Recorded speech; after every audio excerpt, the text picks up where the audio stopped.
hear about it a lot for about a week.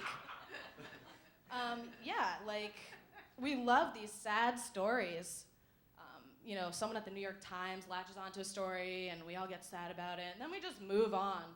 You know, like, America loves a sad story for a really short amount of time, you know? We watch the news and we get sad, and George Clooney has a telethon. You know, that's how we do it, and then we move on. Like, has anyone heard about Haiti recently? That disappeared, and I guarantee you that that place is not doing okay. That place is not okay, yeah. They actually took those pictures of the crumbled buildings before the earthquake. Yeah. But I personally texted my $5 donation to Wyclef Jean, so I know that I've done my part. Have you? Have you? Yeah. So we hear so much about how fucked up, like, other places are, that we forget how fucked up it is, like, right here. Like, for instance, we hear all the time about how Hugo Chavez is this horrible, mean, bad dictator. But New York has its very own Hugo Chavez, Mike Bloomberg. Yeah. They both eliminated term limits, and they both control the media. Well, I'm only saying that because Bloomberg is a Jew, but I have a feeling I'm right. No, he really does own a media company. And it's insane how powerful the media is in this country. For instance, without Fox News, would there be teabaggers? And do these teabaggers know that teabagging means putting your balls on someone else's face while they sleep? I mean, metaphorically, that's what they're doing to us, but... Yeah, but Fox News is right under Comedy Central on my cable. And sometimes I wonder if that's Time Warner, like, making some sort of joke. Like, you know how Ted Turner is, one of those billionaire philanthropists, you know, bleeding heart with billions of dollars? Why, I have $2.3 billion. How can I make the world better? I have an idea. Why don't you give everyone else your money? Stand on a corner in India, if they have corners, and just hand out $100 bills. That's making the world a better place, you know, not sitting in your penthouse apartment signing checks to the MoMA. I mean, come on.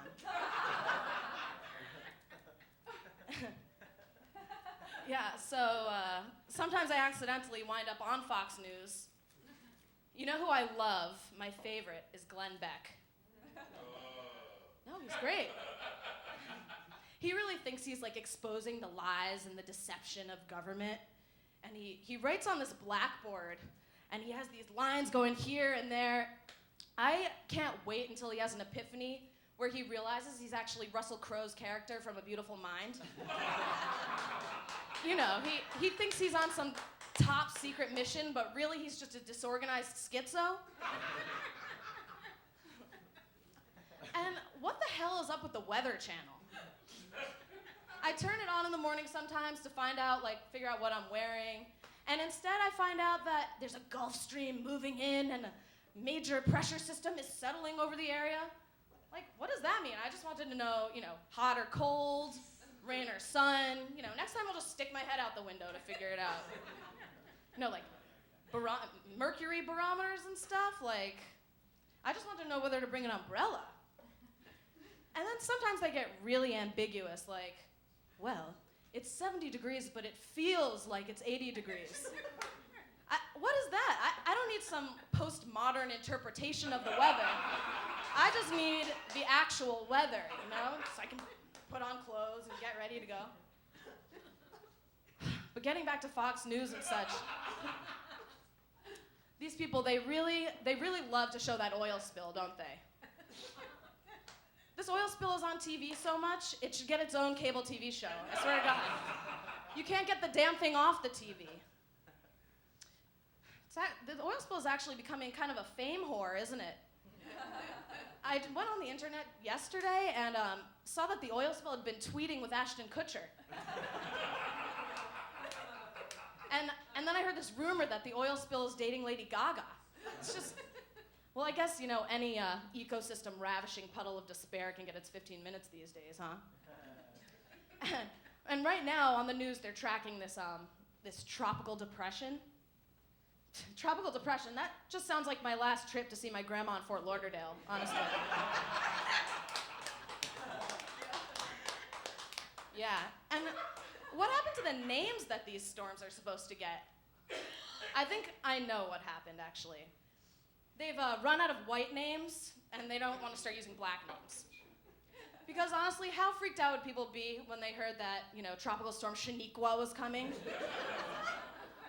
But actually, I think that could be a good tactic, because imagine how much more quickly people would evacuate if they heard Hurricane Tyrone was coming to town.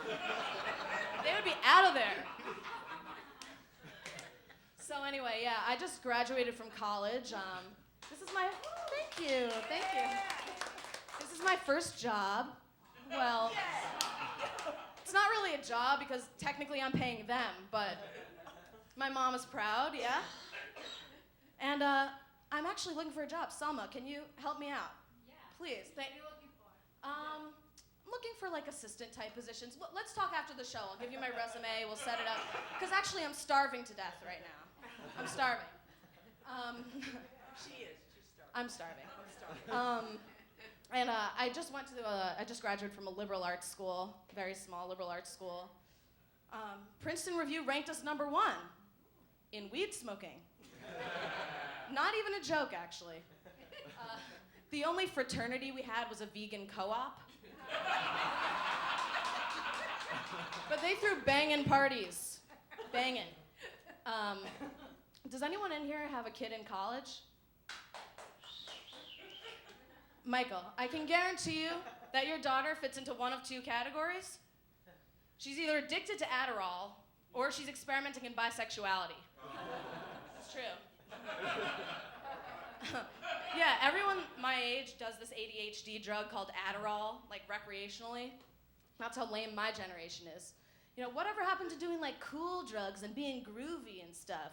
I mean, my generation's idea of a good time is like, dude, I'm concentrating so hard right now. I'm glad marijuana remains illegal, though. Can you imagine the danger that would unleash on society? People everywhere would be snacking a lot.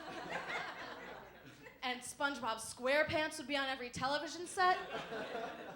And people would be really, really tired. It's horrible. What a danger that would be. And speaking of dangers to society, the homosexual agenda. What does that even mean? Because I know a bunch of homos, and their only agenda is to get laid by a member of the same sex. So I'm not really clear on what that means. But I'm gay, and I just want to say one thing about the gays and really break down some stereotypes right now. The gays are crazy. Straight people are lucky because you guys get that push and pull, that kind of yin and yang. Us gay people, we don't have that. For instance, what's the one thing keeping men from having sex all the time, like nonstop? Women. Women, exactly. So you take women out of the equation, it gets a little crazy. But I personally don't understand the whole gay marriage issue. People are fighting tooth and nail over this. But personally, what's so great about marriage? Straight people should keep marriage. All you hear about are, the sexless nights, the endless monogamy, divorce rates. I mean, no offense, but it just doesn't sound that great. It doesn't sound like something we should be fighting over. Personally, if someone proposed to me, I think I'd be offended.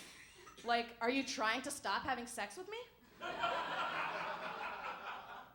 And about, raising kids, why do people act like that's so hard?